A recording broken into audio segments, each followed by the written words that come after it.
New tonight at 10, a federal judge now blocking President Trump from controlling California's National Guard troops stationed in L.A. The president had previously sent the Guard in to help with immigration raids, but tonight the judge on the bench in San Francisco called those actions illegal and ordered the president to return control of the Guard to Governor Gavin Newsom. This all part of the political fireworks today out there. At a news conference in L.A., Secret Service agents detained a U.S. senator during a news conference led by Homeland Security Secretary Kristi Noem. As Erica Brown reports, the incident comes amid growing and sometimes violent protests in other cities across the country.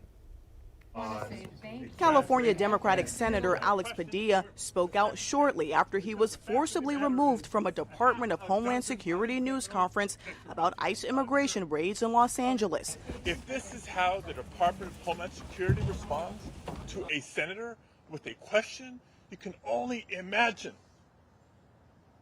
what they're doing to farm workers, to cooks, to day laborers out in the Los Angeles community and throughout California and throughout the country.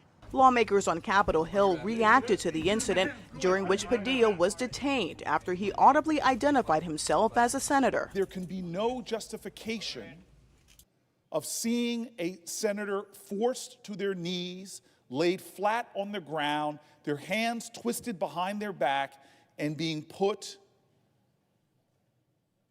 into restraints. It is beneath a U.S. senator. They're supposed to lead by example, and that is not a good example. We have to turn the temperature down in this country and not escalate it. Homeland Security Secretary Kristi Noem on Thursday pledged to continue to enforce the Trump administration's immigration crackdown as protests approach the one-week mark. We are not going away. We are staying here to liberate this city from the socialist and the burdensome leadership that this governor and that this mayor have placed on this country. The Trump administration sent about 700 U.S. Marines to the Los Angeles area in response to the immigration enforcement protests, in addition to some 4,000 National Guard troops. Erica Brown, CBS News, Washington. California Governor Newsom called the judge's ruling blocking Trump's use of National Guard troops a, quote, test of democracy that we passed. He said the decision proves Trump is not above constitutional limits and praised it as pushback against presidential overreach. Meanwhile, the Department of Justice says they will appeal that decision. Closer to home, Little Rock is among the cities in Arkansas where an anti-Trump protest is scheduled for Saturday.